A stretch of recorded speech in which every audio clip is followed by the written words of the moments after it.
আসসালামু আলাইকুম। আপনি ভালো আছেন তো না? আলহামদুলিল্লাহ। অনেক ভালো আছে। উনি আসছে আজকে ঠাকুরগাঁ থেকে। আপনারা ইতিপূর্বে ওনার ভিডিও দেখছেন।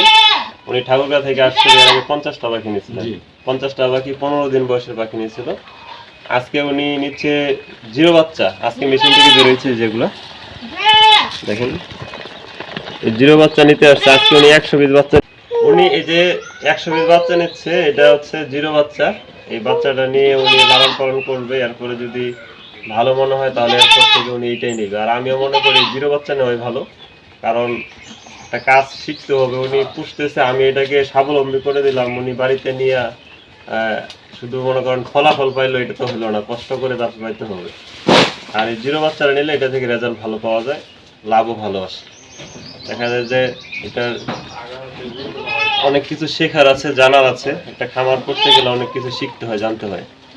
আর আমি আশা করি উনি যেহেতু 50টা নিচে, কোনোটা মারা গেছে কি না, একটা মারা যায় না, একটা পাখিও মারা যায় না, এখান থেকেও আশা করি মারা যাবে না। তারপরও জিরো বাচ্চার কিন্তু একটা রিস্ক থাকে, মানে এই যে বিশেষ করে তাপমাত্রা যদি ঠিক দিতে না পারেন তাহলে দেখবেন যে মারা যাচ্ছে।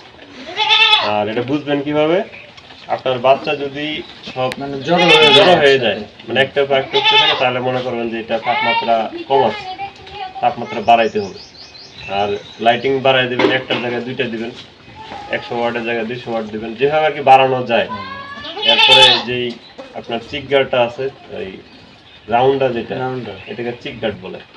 চিক গার্ডটার উপরে দরকার পলিথিন দিবেন। পলিথিন দিলে দেখা যাবে যে আপনার ওই তাপটা বের হইতে পারবে। পলিথিন দিলে ইয়াটা ঘামবে না, পলিথিনটা ঘামবে না। পলিথিন ঘামক, সমস্যা নেই। আপনি পলিথিন দিবেন, পলিথিন দিলে তাপটা বের হবে না। আপনার অন্তত 5 থেকে 7 দিন।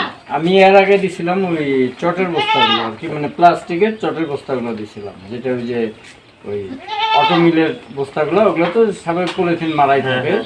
ওইটা দিতে পারেন। আমি ওইটাই দিচ্ছি, মানে ওইটাই দিচ্ছি।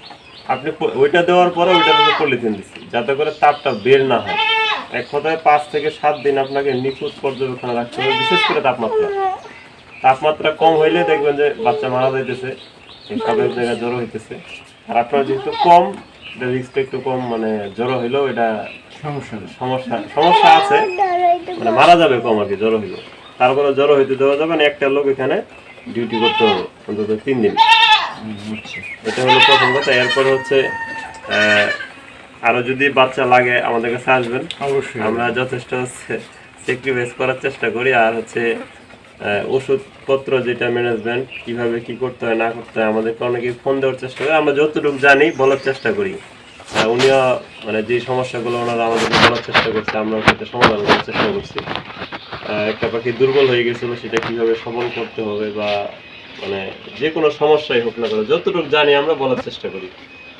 নিয়ে যান, যদি কোনো সমস্যা মনে হয় আমাদেরকে জানাবেন অবশ্যই। আর যে পুরুষ পাখিটা হবে, পুরুষ পাখিটা আপনি 30 দিন পরে সেল করে দিতে পারবেন। 30 দিন পরে পুরুষ পাখিটা এটা খাওয়ার পাখি হিসেবে সেল করে দেবেন।